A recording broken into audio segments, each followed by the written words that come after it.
He's sitting in the third row back, so this microphone's doing pretty well. Okay, well, that's great. People are getting out there and looking at flowers. Thanks for reporting. So now I'm going to switch into my speaker introduction hat, because it turned out I was the one who asked Brian if he'd like to speak. And so I first met Brian Dykstra, I think it was on the telephone. It was before he even came to Arcata to be a student at HSU. He was an interpreter in a park up in Alaska, and he knew he was coming here, and he knew something about the California Native Plant Society. So he was phoning to offer to give us an evening program on the cool little plants that he'd been looking at up there in Alaska in the tundra type habitat. Well, you can tell from that we're talking about a pretty special person. And it was a pretty special day when just an evening program came out of the blue, kind of like the white knight arriving. Anyhow, Brian proceeded with getting his master's in botany at Humboldt State, studying the pollinators of the golden inside out flower. And he was a good interpreter. And when he was doing that study, he was happy to explain it all to anybody who wanted to hear about it.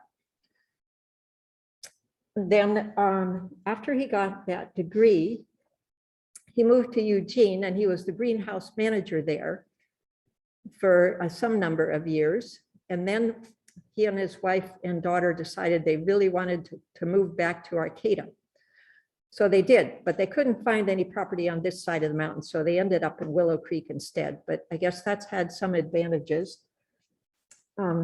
So along the way, Brian has his degree in botany, but he's accumulated a lot of knowledge in various things. You know, his thesis work involved getting to know native pollinators, especially the native bees. So now, besides being a botanist, he's also a native bee man. He can answer your native bee questions.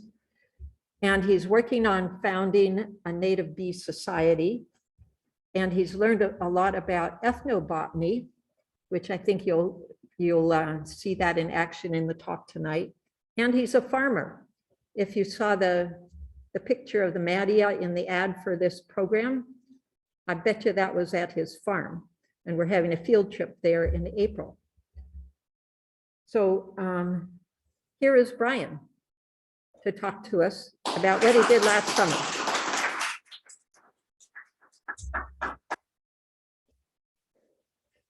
Hi, Cheryl said I could project better with my mask off. And I heard that we had 0 cases today in Humboldt, so I think that's pretty good. It's a positive thing. I can share the screen here, right? If I push the right button. But I appreciate you with the introduction. And Carol was really helpful when I gave that talk about Alaska. I'm like, I don't know what to call it. I don't know. She's like, how about tiny treasures in a vast landscape? Perfect, Carol, right? And I was talking about the lupins that were tall, and then you go up in elevation, and then there's the short species. Wonderful title, Carol. And so, but yeah, today I'm bringing a lot of my different interests together into one talk. So let's see how that goes. I think it'll go well. It's fun to talk about what I'm doing. I just got to share the screen. I don't think I have a share screen option right now. Oh, thank you. Wonderful. I do have an option. So share that one. I'll just push that. I just want to share.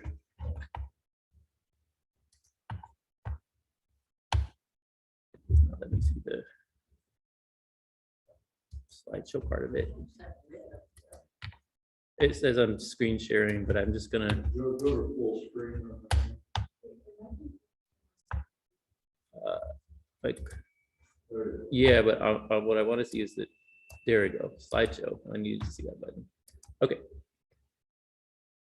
So I'm going to zoom out a little bit. Hope everyone in Zoom land can see the slideshow, I bet, since I'm sharing.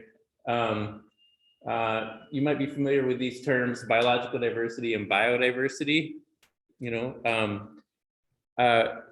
Tonight I want to shift a little bit from just that simplistic view, really, of looking at the richness of life on the planet, to another type of term, which you could think of as this is a biocultural diversity. So this is the connection between diverse cultural approaches of living on the planet with the non-human life forms out there. This is a term coined by Louisa Maffei. She's in Canada, and she founded Terra Lingua. And they have a great magazine you can read called Landscape, like language and scape instead of landscape. And she defines biocultural diversity as the interlinked diversity of nature and culture. So a web of life that is truly vital and includes us, not just as like biological organisms, but how we think and approach to our relationships with the other beings, including plants. So when we think of the term biosphere or ecosphere, it's been used for the envelope of life, covering the planet before you get to the atmosphere, so to speak. We can also change our view of that and think of an ethnosphere. This is a term coined by Wade Davis. He's an anthropologist who says this: an ethnosphere is like the cultural web of life. That's the envelope over the planet, and it's not uniform across the planet, but it's adapted in place to the native ecology in place, and is part of that. So he defines it: sum total of all thoughts and intuitions, myths, beliefs, ideas, and inspirations brought into being by the human imagination since the dawn of consciousness. First has to start somewhere. Consciousness. Okay, but if we think of it in these terms, it's no longer just the plants or just the people or just the bees. I'm going to talk about all those today, but how we're relating together in that momentum or in that envelope of protection and respect on the planet. So when you think of bees, and when I talk to botanists, I like to say, plants, they come in every shape, size, color, time of year, so phenology, chemistry, and then there are native species and non-native species, ones you don't want to show up, ones you wish were still there, and so when we think of bees, you can think of that too, because bees come in all shapes, sizes, and colors, phenology, ranges, altitudes that they like, and they're influenced by a whole variety of factors, including introduced species and agricultural crops. So just like flowers come in such a diversity and richness of ways, so do bees. So here's some flowers from our Klamath-Siskiyou region.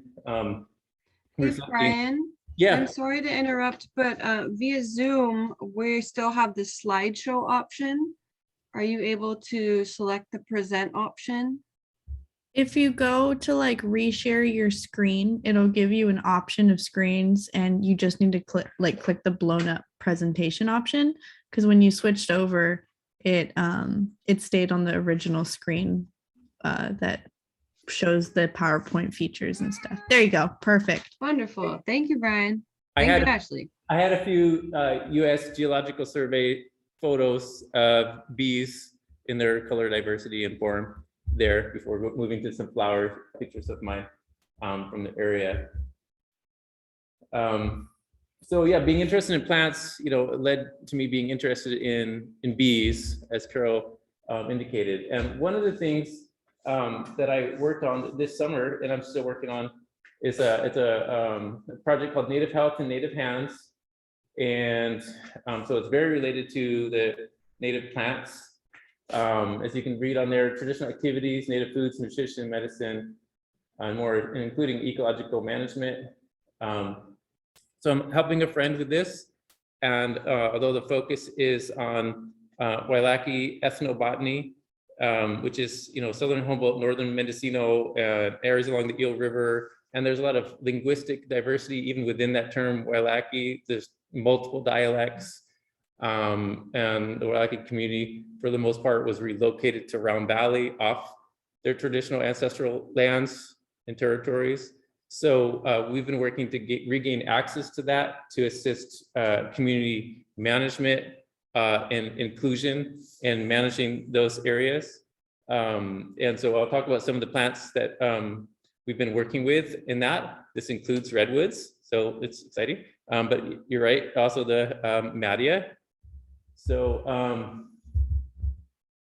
with our project, we created a dream maker project with plants that nourish. It's called Plants That Nourish Us. So it is tax deductible donation through the Ink People. People here in Humboldt probably familiar with the Ink People, really supportive artists, because a lot of the projects we're putting out there for people to be involved in are artistic, whether it's basket making, canoe making. So Ink People, there Ink People. And why plants is the center with that, plants that nourish us, is because from the center of plants, you find all these other aspects of the well-being of humans. So as I put on there, this is just a sample, quick jot down form, really, of a Venn diagram making a flower here, whereas the plants, supply things for arts, craft, and music, whether it's an elderberry flute, or eel capturing, trap basket coming from plants, whether it's a food recipe, and all these things, lead to the well-being of individuals within the community. Art form, art has a momentum and it has meaning, so including with its food recipes. So in one of the workshops that we were able to hold, we had an expert in basically cordage making. So this is dogbane fiber turned into twine and woven into cordage. This is very strong stuff and very resilient, like in water, which is great. We had Native youth learning how to collect dogbane. And actually we were able to go and visit a patch that was has been for most of the last 10,000 years has been managed. So it's really been 200 years, 150 years where that has been disrupted. So we're talking like hundreds of generations minus like 3 or 4 of management. What is that? Was that like 500 generations? Pretty much minus like in 496. So actually the reason why that patch still remains isn't just because of indigenous management. Now it's just because people have fought to say, please save this little bit. People remember it being 5 acres big, and now roads and parking lots and such. So, but access to these areas, as I said, is sometimes limited because of it's on private property, or in this case, it's split into all kinds of different pieces of private property. There's been other workshops with willow and basket making we've been able to hold. And so when you think of foods in particular, foods have, there's like a, if you think of your favorite food, especially if it's something that, if you come from a family that has a certain recipe, these are those feelings of security and feelings of, real centeredness you might have with traditional foods. This is why traditional foods in California can be so important for Native Californians. We think of comfort food. One of the plants that we've been able to, I've been growing on the farm and then sharing seeds with other like food sovereignty projects. We started growing some of the Melia at the Rum Valley Indian Health Center at the Yuki Trails Garden. This is in Coppola, is topdai. And the common name now is tar weed, but it doesn't sound very attractive, right? There's a lot of things we think of as, or we know of as weeds, but are actually native plants, and maybe don't need to be nominated as weeds, right? Especially since they're native and they have traditional uses. This plant, even the scientific name Media, M-A-D-I-A, stems from an indigenous name, and it's a Mapuche name from Chile, because Melia Sativa, which is native in California, is also native in Chile, and the Mapuche people call that mati, and traditionally use it for oil and within food recipes. Although there's names for this plant in most tribes in California and people on other continents, essentially, it's fallen out of use. People did look into growing it, in industrial ag, and found that they could get, I haven't updated the slides, but up to 1,800 pounds in an acre. And this is a very healthy food. So let's take a look at this. So there's some picture of some of the seeds. I could probably take my own picture now, but that is from Bugscape blog, but that's my picture on the left there. So for sure, 1,200 pounds. I think they got 1,200 pounds in Oregon. They did that was with Melia gracilis, which is a smaller stature compared to sativa and some of the others. So you can't read that. 400 to 1,200 pounds. There it is per acre. So that's just 209 feet by 209 feet. That's a lot of yield of healthy food. It thrives in sunny open areas, and including disturbed areas, such as areas that are intentionally burned with low intensity fires, or on the edge of, if you're cultivating to grow some food plants, whether it's squash or whatever.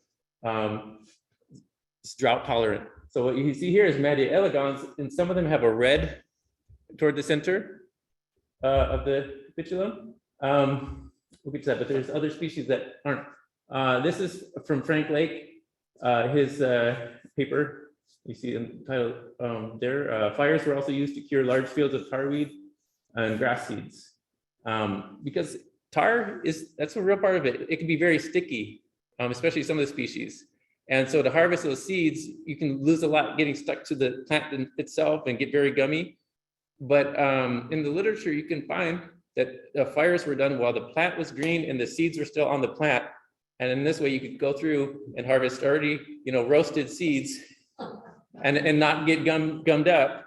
Okay. But I went through a learning process because all the ethnobotany, they say Melia elegans every time. There's so many species of Melia. Why do they say Melia elegans every time? I think they're kind of parroting each other, parroting, that is saying the same species over and over. The flora of California at the time wasn't exactly complete, okay? And one thing, what I found is Melia elegans, it's not the central flowers, it's the ray flowers that make the seeds. It's infertile in the disc flowers. So you can see seeds here around the outside, but not on the inside, which doesn't do well if you burn that. It doesn't do well if you try to knock the seeds out. They fall very easily. They don't stay long.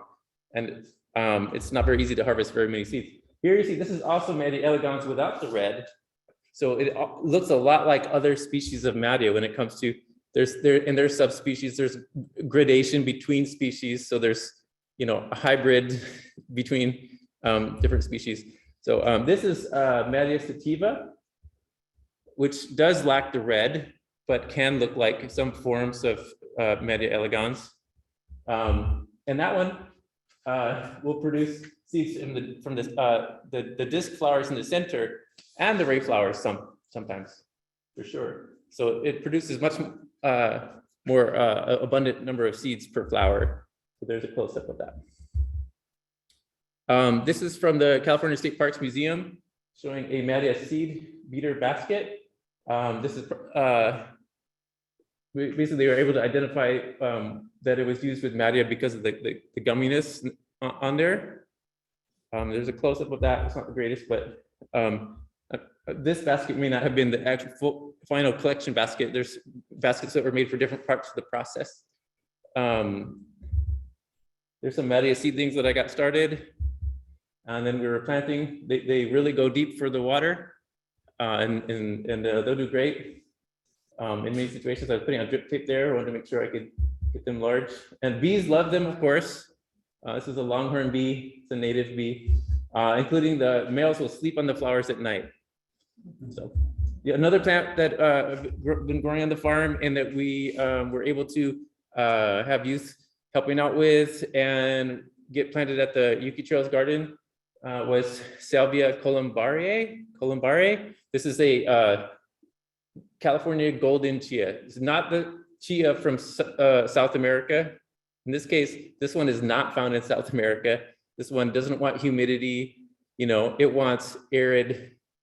If you give it water, it's not happy at all. So, and this is more abundant in Southern California, but is recorded in like southeastern Humboldt County. It does wonderful. The bees love it, of course, and it's very productive with the seeds. The seeds do function and taste, and just like what if you were buying the Chia, the South American, which is Salvia hispanica in probably most cases. But this is the native California Chia. So there is a little patch on the farm. There's a hand for perspective, and got a lot of seeds from those. Much smaller seeds. They're kind of like little flax seeds.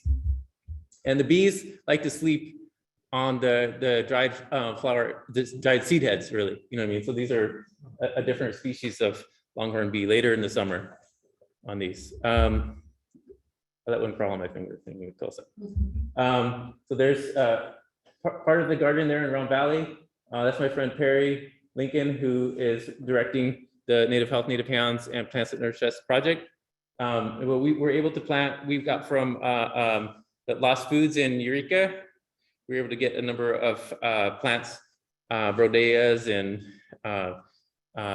soap roots and things that we were able to put in there, as well as we're going to be getting signs with the native names for each plant for people who visit the garden to read. But yeah, that's a little bit of the work that I've been doing with the Native Health and Native Hands. We do have a redwood log from the California State Parks that's going to be part of a carving project this summer with members of the Native community, and hopefully we'll get other tribes motivated and involved so that there can be multiple groups getting traditional redwood canoes on the Eel River in the first time in over 150 years.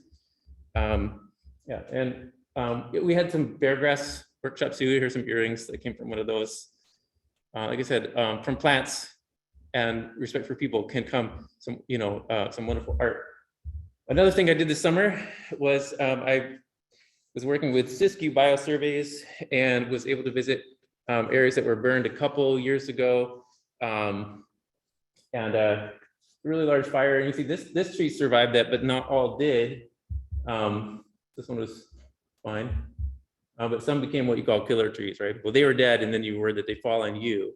And what's interesting is I found trees during these surveys that were completely dead, but then they had like a living pair of, woodpeckers with babies inside, and I don't have a picture of that, but there is plenty of life going on after very intense burn. Trees that were, 150 feet tall, completely dead, but, the cicadas were just singing like mad, in them. There's one that's just emerged, right? We were looking at the cases. And of course, you see the life restarting from the pine trees that even if the adults died, the new pine trees were started. And so the salvage logging to get rid of those trees that you think are just need salvaging, that is turned, just get them out of the way. I mean, my perspective on it is that even if they're not making a profit, and they can tell you if they are or not, by logging those areas, long-term vision of theirs is then they can plant Doug fir. That's once you remove the others, then you can plant the Doug fir. Now you're reforesting because everything was dead, but there was a lot that was coming back. I'm not presenting a whole bunch of science, but my experience was just seeing so much plant diversity that's resilient to fire, that is used to fire. And as I said, some of the plants I'm growing there, if I didn't say, let me say, they were managed by fire, and they're very adapted to fire. So madrone, of course, loves sprouting back after fire. Elderberry loves sprouting back after fire. So even if it's dead above, it's coming back. Hazel does too. So even this tree, you can see just the cool colors. I think there was still life up higher in this tree too. There's my dog next to elderberry. And even 1 year after the fire, there were elderberry that were 8 feet tall. coming back. And here's this is a dogbane, Apocynon androsifolium, I believe. It's a short kind of dogbane, not the kind that you maybe turn into the cordage, but it was doing well after the fire. You know, a whole variety of bulbs, you know, like I said, some of these trees that are over 100 feet tall are completely dead, but then 3 inches under the ground is a little Calochortus or Diclostemma or Tritalia, you know, just no problem, you know. Lupin's coming back and you think, oh, it's a lot of annuals and perennials were coming back strong after the fire. Where are these photos from? These are from the Six Rivers National Forest. And this was the August fire complex. So these are all either south or north of Ruth Lake. And sometimes with my photos, when I was putting them together, I wasn't remembering which specific spot I was in, but this was all in either Shasta Trinity or Six Rivers. Yeah, I'll cruise through some of them, but that's probably Tomii, but you know, sometimes I took a picture and wasn't keying out. I was surveying for, in some cases, weeds, and in some cases for specific rare plants, which I'll show you. So sometimes I look at that and be like, Calochortus. You know, knowing a genus is A+. In my book, if you know the genus of the bee or the plant, A+. You learned so much already. Don't feel bad. You feel good. So this is what is it? Delphinium nudicale, growing back, you know, and the ferns, sometimes the moss is burnt off the rock, but you know, the roots of some of these plants or the seed bank, you know, sometimes they benefited from the fire. Like some of these plants were like, oh, sunshine. And with those dead trees, it's still like 50% shade instead of 100%. So it actually provides this a growing situation that's not as harsh as you might think and reduces runoff, even though those trees aren't alive. The soils still held together. Well, I think this is Silene Californica.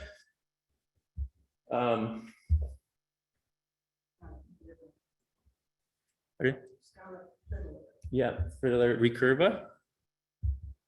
And so the landscape sometimes look like this. You see the bulbs are coming back, the Waiete is coming back. This area burned, and not every tree in every case, but there was it wasn't like the seeds had to come in from miles away. They were there, and it's amazing how a seed can survive fire like that. It really is, or bees for that matter. So here you see this is a bumblebee visiting. This is Gilia capitata. Actually, Italian botanist was named after, so Gilia. You get the genus right. So nice to see that, you know, the bees, you know, they spend so much time underground during the winter, and you know, they're flying when the fire was happening. So you like the fact that they were there shows some, you know, quite a bit of resilience. And so this area burned pretty heavy, but then you find, especially wet areas, this was a number of species of Mimulus, monkey flower. My dog for perspective.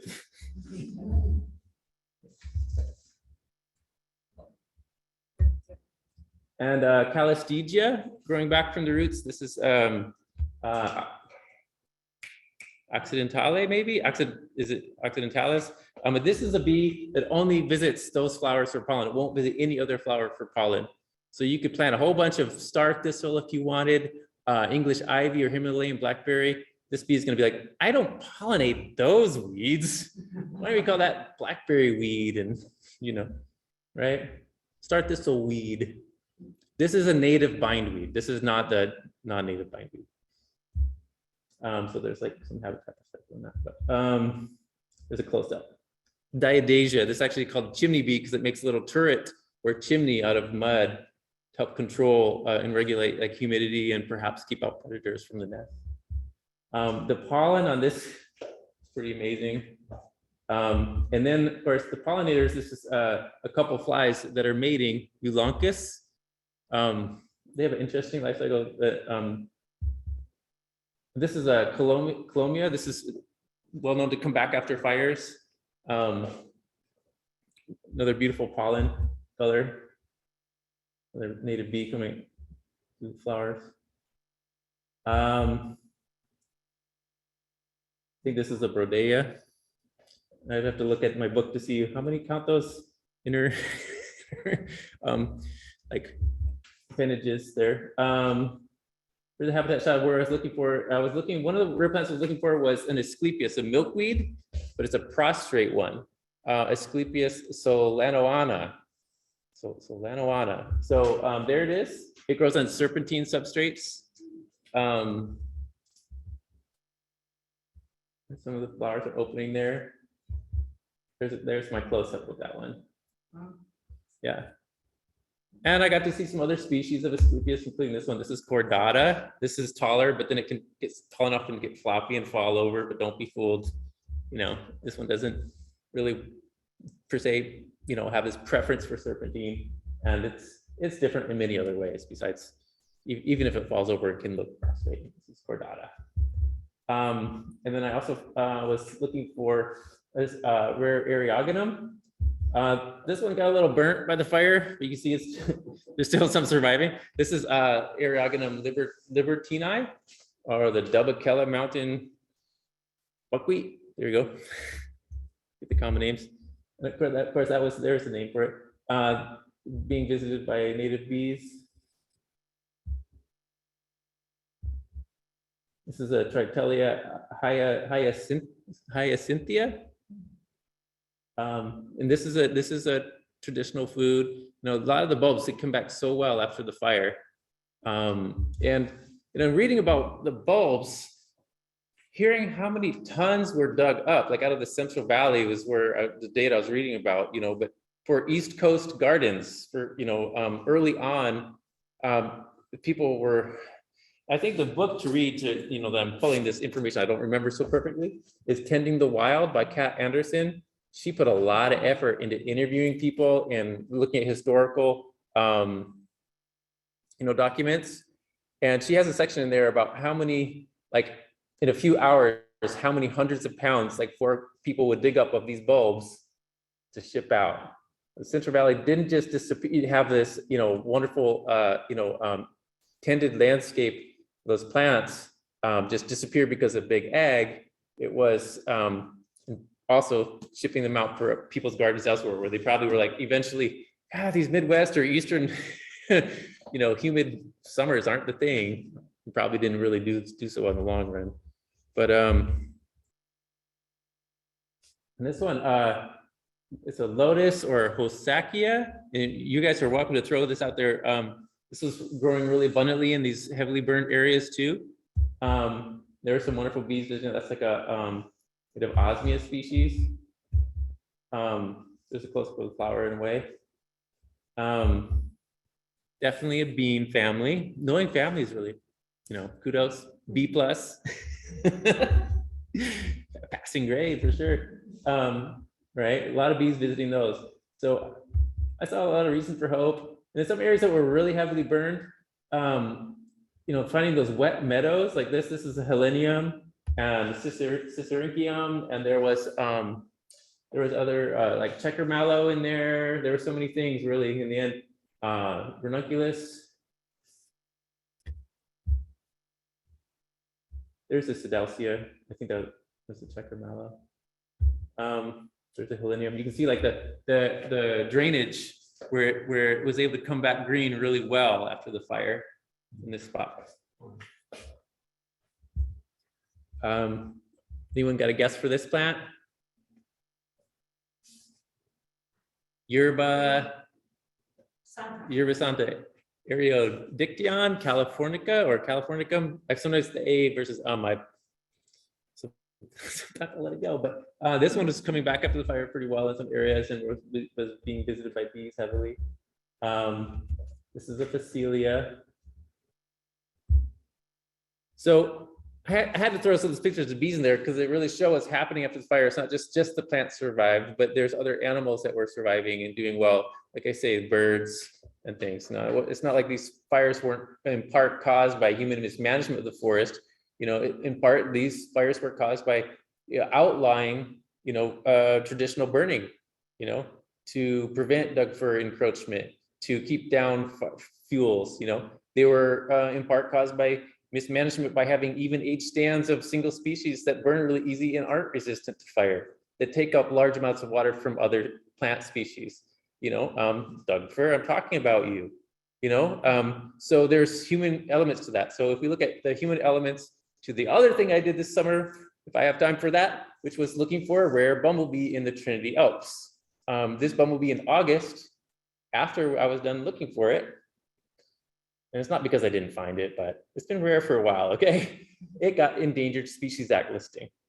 Okay, it was proposed before then. So I'm trying to save this bee. I have to recognize when most people hear, oh, you're into bees. Oh, I love honeybees. I'm thinking about getting a hive. Okay, and they're reading things like the Sierra Club. Okay, 1/3 of our food supply relies on a very sick species, honeybees. It's not true. It's not true at all. But this is what the Sierra Club is saying. Okay, I'm not going to argue they don't get sick. In fact, they get sick enough to spread diseases to native species that don't have commercial production allies going, hey, I'll make a whole bunch more of you because you're valuable to me. In fact, so Sierra Club posting on their social media, honeybees are endangered. Of course, people are going to get the wrong impression. Honeybees, they're the species Apis mellifera. They're not from the American continents, but from Africa, Asia, and Europe. And there's multiple species, and this species that's here, and the varieties that are here are European. So they've been in California since around 1853. That's not that long, okay? It's not that long at all. So Sierra Club, adopt a honeybee. I'm being hard on the Sierra Club right now, but you know what? I could be really hard on a whole bunch of environmental groups right now. Okay, I'm just going to limit the time here, but you can adopt your honeybee right there. Thanks, Sierra Club. Now, who is one of the founders of the Sierra Club? This club that is now promoting saving a non-native species? I've just told you they will spread diseases to natives, and they also will compete for resources. Just like the planted Doug Fir being native, okay, but we'll compete for nutrients and water, and we can make more of them. In fact, we figure out we can clone them. We're trying to figure out how to GMO them better. The same thing with the honeybee. We mass scale production. Sierra Club, co-founded by John Muir. Okay, all right, thank you. So here we go. Help me save the bees. Purchase required for promotional purposes only. European honeybees managed by commercial beekeepers using industrial agriculture will be saved. No native bees will be saved in the process of this. That's a sock puppet. Okay, it's a sock puppet. Okay, but this is a picture for American Progress, 1872 by John Gath. In a sense, the honeybees and the settlers are one and the same, both industrious agents of domestication. Right, this is from a book, How the Honeybee Defined the American Frontier. Here we go, Henry David Thoreau, okay? You read that, where he talks about the honeybee being like a, not exactly fortuitous, portent of destruction of not only just wildflowers, but of, indigenous people. But then here's John Muir. I was going to get to him, okay? I want to quote him more and more as I talk to people, because he says, honeybees are like, they're flocks of sweet-winged cattle, and there you go. And he promoted their expansion and use in California as much as he said indigenous people should not be in Yosemite. This is a national park managed for us. They don't manage it anymore. And let's figure out how to bring more and more honeybees into this native, abundance of wildflowers. So I'm trying to set the stage here a little bit. He tried to set up bee ranches. This is, like you think of cows and cattle and their impact, when they are kept at high densities.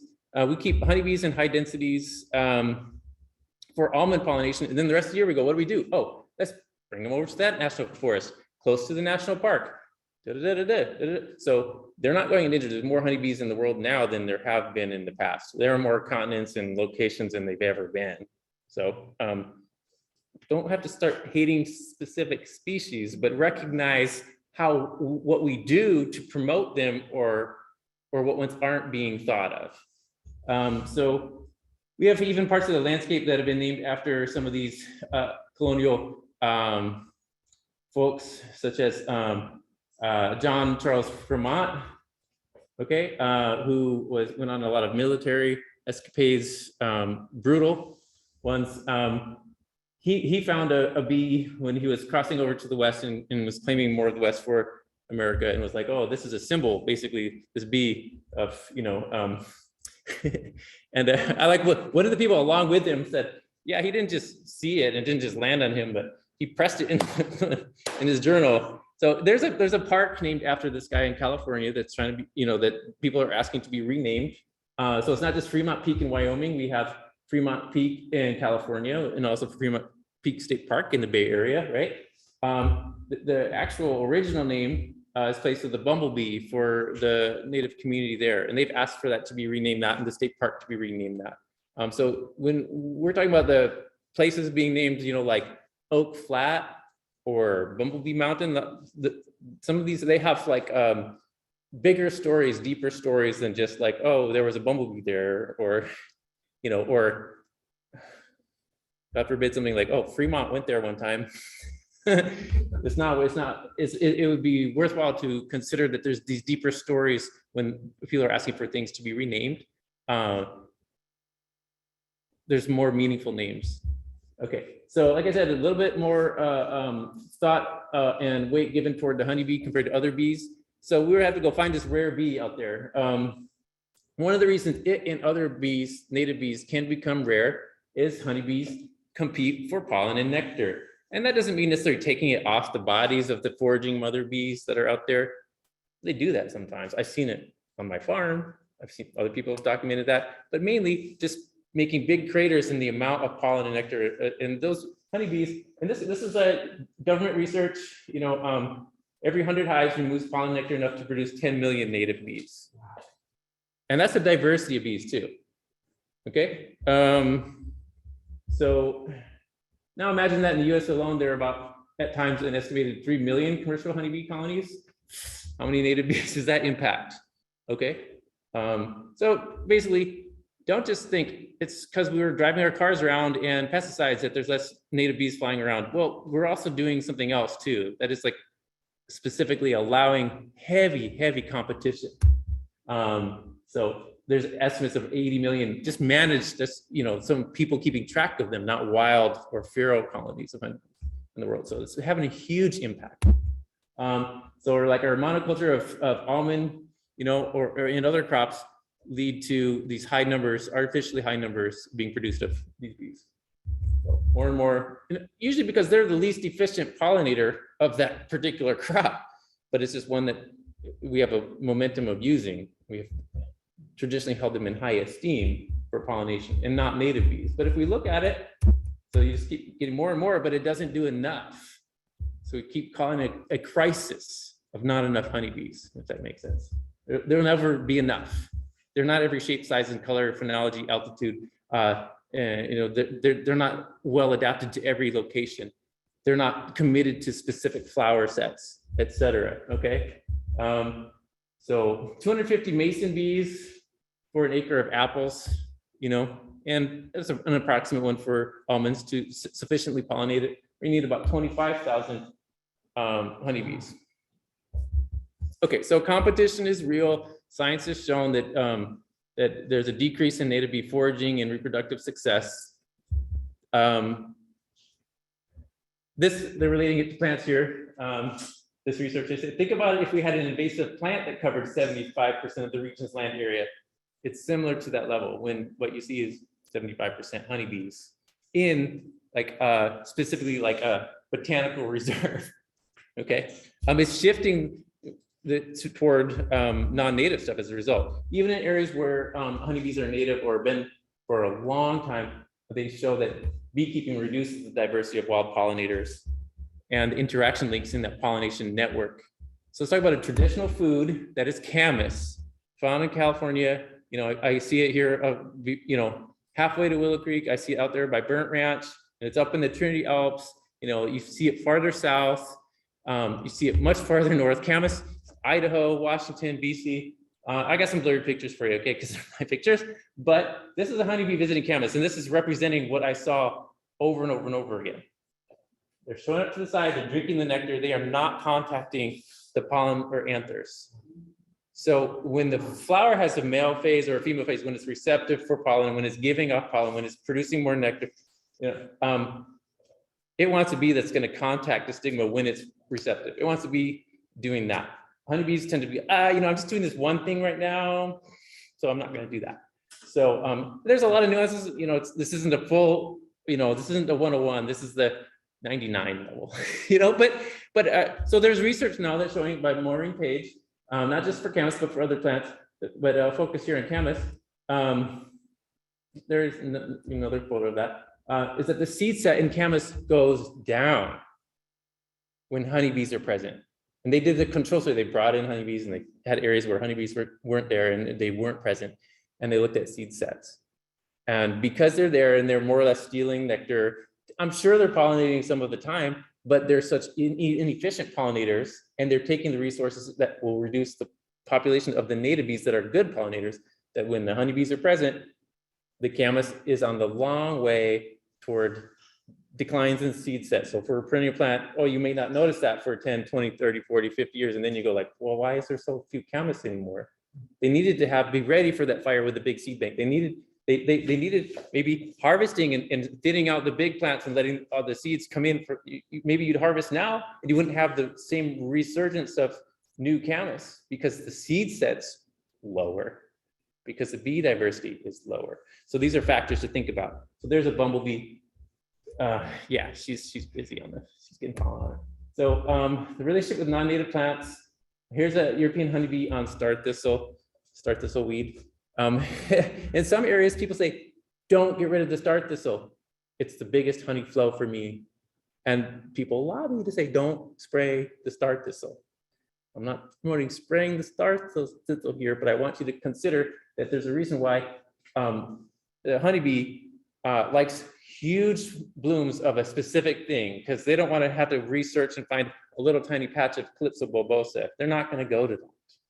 Okay, they won't. Bumblebee queens go to Calypso bulbosa, specifically just the queens, usually. So if you think about it this way, keeping honeybees to save the bees is like keeping cows to save the hoofed animals. Okay, it's not a fair analysis or comparison. Okay, I'm not saying cows are bad or chickens are bad here. Okay, I'm not saying honeybees are bad, but if you keep chickens to save the condors, that's not. It doesn't work out. Okay. What if the condors eating chicken? There you go. So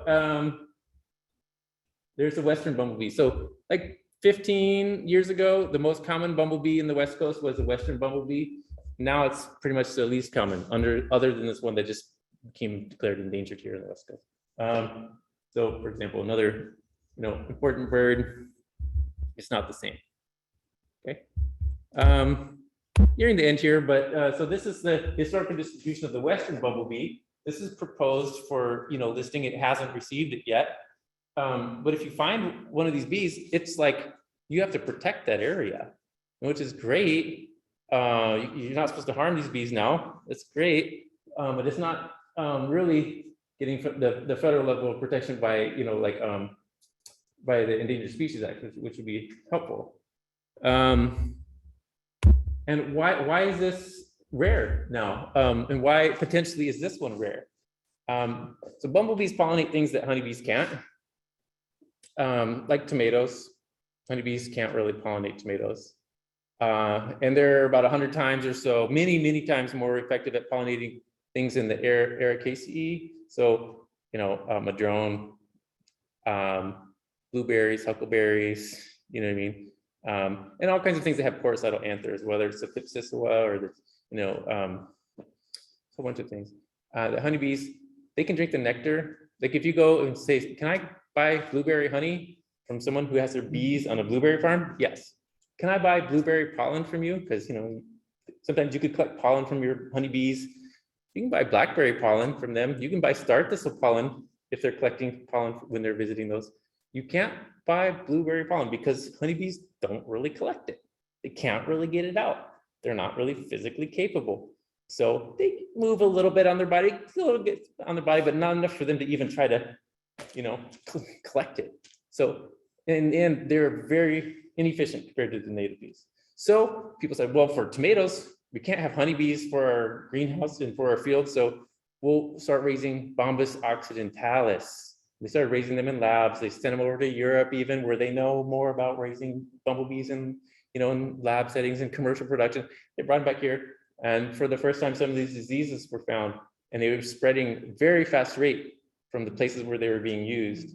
That, in combination with many other things, lack of habitat, destruction of habitat, pesticides, competition from honeybees, diseases being spread from honeybees as well, diseases being spread from commercial colonies of the Western bumblebee, led to the wide-scale decline that now they don't even in California use the Western bumblebee for commercial production because they are so unhealthy. So they import, California says you can import the East Coast species of bumblebee. It's not native in California. So now we're importing a non-native bumblebee for tomato and in some cases for blueberry production. So we're not really thinking about that. So it's not just honeybees that we're mass producing for commercial things. So it's possible that the decline of this bee has been through the Franklin's bumblebee. I think it's supposed to be just one eye there, but endemic to the climate Siskiyou Trinity Mountains. So pretty much around Mount Ashland down to the southern Trinity Alps. So Oregon to southern Oregon and northern California. So it had originally really the smallest range of any bumblebee anywhere. Usually they have a little bit bigger range than just that, such a tiny geographic area. So it already had some things going against it, right? Didn't have the huge, but also those areas are pretty wild, pretty far from the it's not a Central Valley. It's not like its home range was the Central Valley or something. So we went up and tried to find some of these bees in places where they hadn't been surveyed. It hasn't been seen since 2006, but people were doing citizen surveys around Mount Ashland because it's very easy to have a day hike and just park and walk around, not like hike for a day and then hike another part of a day and then start looking for the bee, which is like in the marbles or the Trinities, kind of what you have to do. But so I got a friend and then it's more friends and we all went up. But this is Clay Bolt. He's a bee photographer. He has a movie about an endangered bumblebee from the East Coast, a different bumblebee that's lost 99% of its range and population, more or less. The rusty patch bumblebee. It's called The Ghost in the Making. He made a movie about that bee. He came out to help me look for the Franklin's bumblebee. And it was beautiful. It was a great habitat, lots of wildflowers. I'll show you some of those. Lots of big trees, and a lot of the areas we hiked became had a fire right after we left. Like we got out of town, we got out of the wilderness, we got down to Weaverville, and then there was a big lightning storm flooding in Weaverville, in the parking lots, and that storm started the fires up there. Right around when I visit, it'll be some of those areas that we were burned. So we'll see what it looks like this year. So how do we try to document this bee? Of course, we had to go look at flowers and think about what flowers like to visit. Bombus franklinii likes to visit a wide range of native wildflowers. So we might have missed it. There was a lot of bees to see. Okay, so maybe it was hiding in the background. One of the ways we tried to look for it was by photography. This is a big you call it, basically to reflect the light in a gentle way when you're taking a macro photo. And then this is a net. So we both physical capture, but non-lethal capture, okay, and photography. So I'll show you some samples of both. I had a friend make little plexiglass tubes. You push a little piece of foam in, so you catch the bee in a net. You slide the tube over the bee, put the foam in, plug it in, and then you can take this picture as it's in there going, how do I get out? Like, just a minute, let you out in 1 minute. Okay, this bee found the fatal flaw, and not really fatal, but found the flaw in our model. That is, it had an air crack, to let, so it's not compressing the air when you push the foam in. I think there's enough air with the foam in the plexiglass anyways, but so we didn't want the crack, but it was there. So this bee was sticking its antenna out, like, this is the way out. But we were able to look at a number of bees and find quite a range of diversity with all the diverse plants up there. Yes, there's a huge diversity. In fact, Humboldt County here has in less than 1/10 of a square mile had like 224 bee species found out of California's 1,600 species, relatively unexplored. But we have this confluence of the Sierra and Flora, Cascade, endemic Climacyscue stuff, coastal stuff, and that allows stuff like I'm seeing certain species of bee that they saw in like in Southern California, like in April or May. I'm seeing it like in July, just because of elevation and latitude. So that was a bee that was nesting in the soil, like under these rocks. So you see there, not easy to net that, but there it was. So photography was the other way, and honestly, you don't necessarily need a net. You can use the internet and help identify your bees with a great, or poor photographs. So if you're taking pictures of flowers and there's a bee in the way, load it up to iNaturalist or something like that, So here's some beautiful wildflower meadows. This is a Bigelow sneezeweed, Helenium bigelowii, right? The yellow one. And then of course, if you look a little closer and closer, that's a Coleopsis. This is a bee. If you see this, it's like seeing a wolf in Yellowstone. Because this bee is a cuckoo bee. You've heard of cuckoo birds, right? They lay a nest in someone else. They lay an egg in another bird's nest and go, "Thanks for taking care of my kids. That was easy. I don't know how to make nests." This bee does not make nests. It will look for another bee's nest and lay eggs on it. So you see this bee and you go, "Oh, I know what it's looking for. It's looking for a nest of Megakylie." So I also know Megakylie is here. So another bee. So that's a Megakylie female. And I saw different species. This is an osmia. This is all on the sneeze. This is a Melisodes. And I take this with my iPhone. I have a little $90 attachment for it, so it's not too big. I don't have quite the gear as some of these professional photographers, but knowing how they forage so you can be there at the right time is helpful. This is a bumblebee. And we had a few that were like looking at those bumblebees going, "Is this the one? Is this the one?" But we didn't find anything that would confirm, that we found the Franklin's bumblebee. This is Megakylie fidelis, very beautiful one. Another Megakylie. This is tribe Asmaini. And you can get the sunflower family. Okay. C+, that's not so hard, right?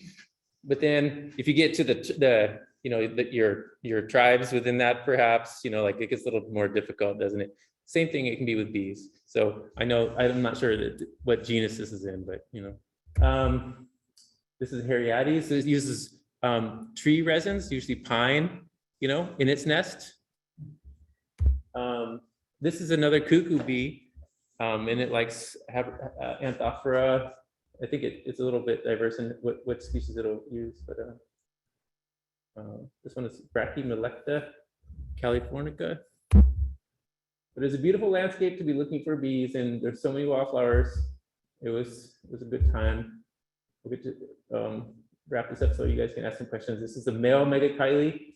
They have like very fuzzy front legs that they carry odor and pheromones on, and they can use that to brush on the female's antenna and eyes during courtship. So there's some great video footage. You watch PBS, My Garden of 1,000 Bees. Yeah. This is a good one. Different bee pictures. This is guess the plant. It's so fuzzy, right? So blurry. Epilobium and Gustafolium. This one, the Onagraceae. There are some Megakylie species. They're called leafcutter bees is a common name. Many of them anyways will use leaf or petal pieces for their nests. And the native bees actually will prefer to use the native plants, not the non-native ones. So they prefer the native plants for their nest materials, and they choose ones that are antimicrobial, water repellent. The Onagraceae has like like if you look real close, it's like nanostructure, repels water and makes the water beat up and roll dirt off. So I find that there's even a species of Megakylie, and it's found on the farm. Maybe we'll see it if you visit later. That next month we come out. It likes the farewell to spring, the Clarkia, and so it's known to use specifically like the Clarkia petals And it makes pieces of those to wrap around the pollen and nectar and eggs it lays on the pollen nectar provision. So because it's making those choices, when those native plants are there are plants that bumblebees will use only, like they'll use more often if they have like a specific gut pathogen. So the native plants, well, we can think of it as very useful, in medicine or food for people. Bees are also looking at them going, oh, I have this gut pathogen. Have you ever had this? Tritalia bombi. I think it's only bumblebees get it. But anyways, so I'm going over to the patch over here of the turtle head, and because and then other bees, they're making decisions with different pollens, not just on the color, oh, that's pretty, but because there's putting together a protein concentration that's just right for the development of their young. And specifically, not even just that, but the microbial growth on the loaf of pollen and nectar that they've chosen to put together will be specific, such that that microbial community is unique, that it will turn on the development genes of that specific bee species. So when there are these interruptions, large scale changes in the landscape because of introduced species, whether a bee or plant, it can have these big impacts. At the same time, the little things we do, like that are actually pretty big, is supporting native plants and native ecosystems and traditional management techniques that support those plants. We're talking like, cultural burning, that allows fuel reduction, less intense fires, and resurgence of the wildflower diversity. That's supporting bees, it's supporting people. It's so helpful. So this is a Xylocopa visiting the kind of dwarf dogbane, the Apocynum. This is not Cannabinum, this is Androciphium.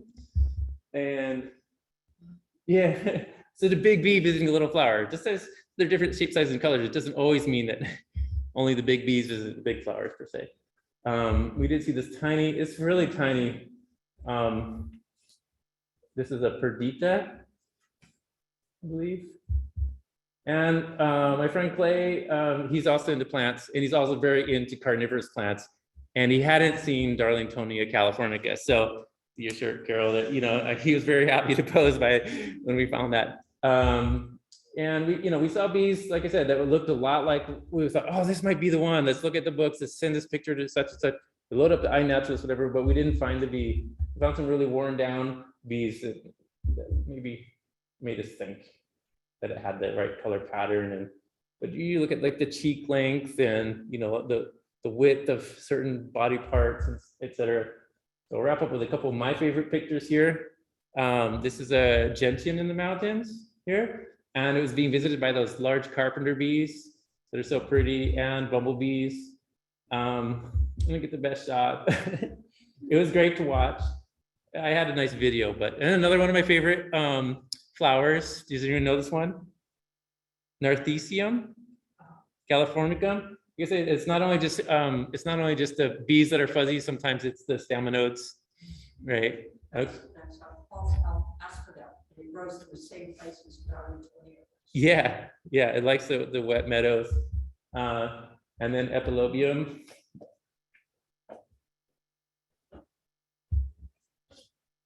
Ariogenum. Yeah, this is probably Sulfurium, but there's a lot of subspecies within that, I think. And guesses? Veratrum viridae, I think it's viridae, but no? Carol's gonna know. It's corn lily, but it's not green corn lily. Okay, Veratrum. Genus A, see, easy, easy.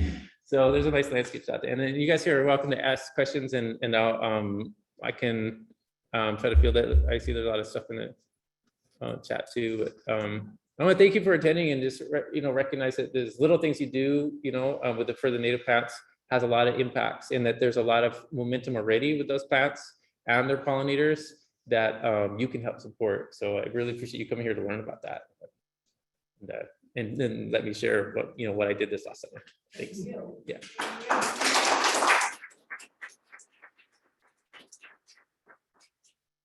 So are there a lot of questions in the chat?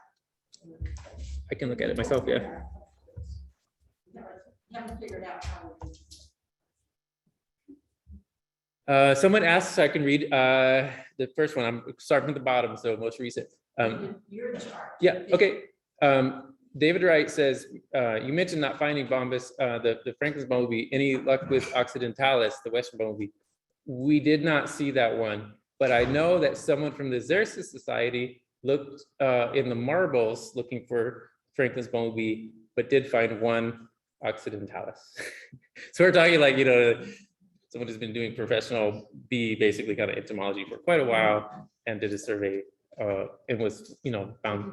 So there's the occidentalis was like 9 out of 10 times the one you saw. It was the most abundant, 15 years ago.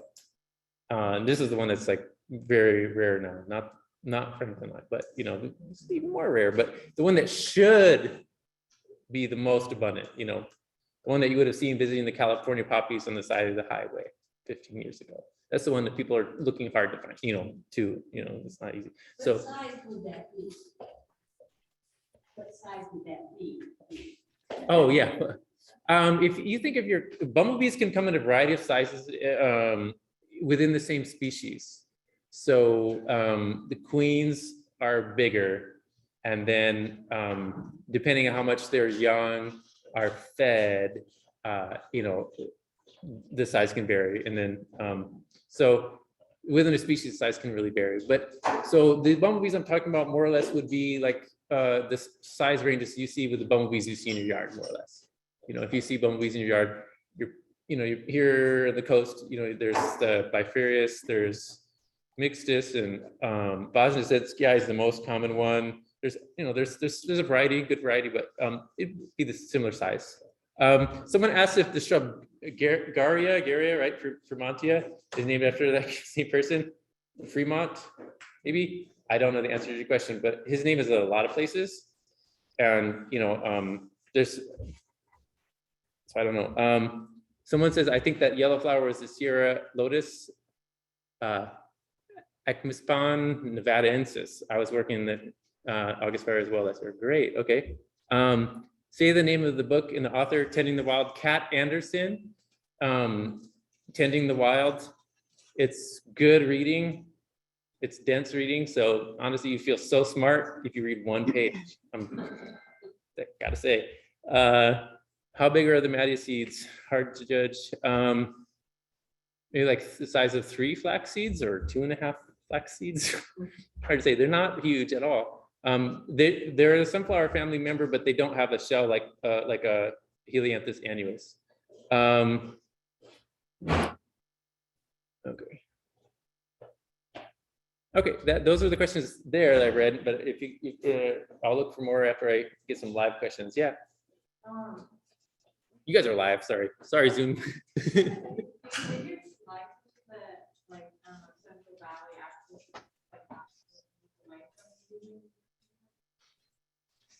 So there's been a lot of effort to by a few companies put a lot of effort into looking at like mason bees for almond pollination. And like I said, for some crops, buying bumblebees is something people do too. A good number of studies show how valuable native pollinators are. They're so much more effective. So if you have like a native plant, whether it's like a Mahonia or Berberis that's blooming, that supports the first emergent, it's maybe blooming before your apple tree, you know what I mean? Or then your mason bees are doing better that year because they have something to forage on before, the apples. And so the best pollination happens where farms are close to wild habitat. So that's studies in California that show, again, like, because your wild bee abundance and diversity is the richest. So you can add more honeybees, but if you don't have the wild ecosystem next to you, you're still never going to do so well. So integrating like hedgerows, whether they're annual hedgerows, which can be an easy experiment for a farm, which I think people could look into more, but also those perennial hedgerows. And we can look at both if you come up to the farm, the bee-friendly farm next month. But I think both of those provide nesting habitat. Because most bees nest in the ground and most bees are solitary, single hardworking mom bees. So don't think of a big hive. They're not social bees. They may nest together, but so imagine that abandoned ant, hole you thought you saw, or worm must have come out of there one time. That might have been a bee nest. Sometimes they even cover it up so you don't know that they're under there. So they may, with one bee, coming and going maybe 1 to 5 times a day, or 15, who knows, but they're faster than honeybees, they're smaller than honeybees, and they behave differently than honeybees. So like if you're looking for plants and you're looking for something that looks like corn, because that's what you learned about in school, plants are corn, you're not going to see everything else. It's just maybe you wouldn't, maybe you would. But like if we're trying to look for bees by looking for honeybees, we won't see them. Just things that we think maybe aren't bees are actually them. So on the farm habitat, recognizing that they're there can be difficult at first, but a little learning and then boom, you can do it. But because they're nesting the ground, a lot of tilling and cultivating can disturb that. Even though some bees can nest a meter in the ground, sometimes, which is like us digging like 600 feet or something, I don't know, what I mean? But like some of them are just 6 inches down. So our whole farming practices can influence that. So pesticides, say like Roundup or glyphosate, which have been deemed safe for honeybees, although every sample of honey tested in the US has it in it, okay? At most of the time, what is considered safe levels for humans, okay? Let's just say, I don't think the process is fair at looking at the exposure route for honeybees, because they say you can move the honeybees away when you do the glyphosate, and then you can move them back in, and it's on a plant that died, so they're not going to visit the flower, and so they're only getting a little bit of drift, so they're getting very little of it. But they end up getting more than expected. Now imagine you're the bee that nests underground, and you didn't get hauled away, and no one put you there in such high abundance that you wouldn't even be able to survive there if you stayed, because you're not meant to be in such high numbers. Imagine you just are there in natural numbers dealing with the changing, ecosystem, the loss of native plants, and then even the weeds that you might visit are being sprayed. You may not stay to pollinate that pumpkin or the squash, especially the pesticides, a direct spray. It's like if you open a honeybee hive and just sprayed it right in there. They're in the ground. So the exposure routes aren't considered for native bees when it comes to pesticide applications. So the safety tests are done on honeybees, not the native bees. Does that answer? Kind of like people are kind of is really important. And in the end, the native plants are the reason why native bees are around doing the good job they are doing. So I think the research will focus on that. That's a good line to end on, Brian. Thank you. I'm sorry, but it's getting late, and you can't teach us all about bees this evening. People can look for your OLLI class. So we'll thank Brian one more time.